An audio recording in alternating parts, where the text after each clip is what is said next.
সিজদায় গেছি, পায়ের নিচে নামাজ, তাও গরম মানে না। তার নিচে দিয়েছি জুতা, তারপরেও গরম মানে না। কপালে যাওয়ার পরে মনে হলো ফুসা পড়ে গেল।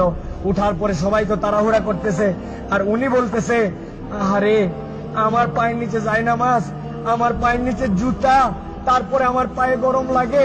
আর আমার নবীর সাহাবীদেরকে কালেমা গ্রহণ করার জন্য এই পাথরের মধ্যে চিট করে শুয়ে রেখে বুকের উপরে পাথর জমাই দিয়েছে। আমার নবীর সাহাবীদেরকে পাগলা উটের পিঠে বেঁধে এই মক্কার অলিগলিতে টেনে ইচ্ছড়ে বেড়াইছে। এই জায়গাতে তাদের বুকের উপরে পাথর চাপায় আগুনের মধ্যে দিয়ে দিছে। তাদের রক্তের বিনিময়ে ইসলাম পাইছি। আজকে আমি 2 রাকাত নামাজে পায়ের গোড়ালি গরম হয়ে যাচ্ছে জন্য কষ্ট হয়, এসিটা একটু কম ঠান্ডা মারে জন্য কষ্ট হয়, আমার মাথার উপরে যদি একটুখানি সুন্দর ছাতা না থাকে কষ্ট হয়। আমার নবী, আমার সাহাবীরা কি কষ্ট করছে, এটা ফিলিংস এর সফর, হজের সফর, অনুভূতির সফর।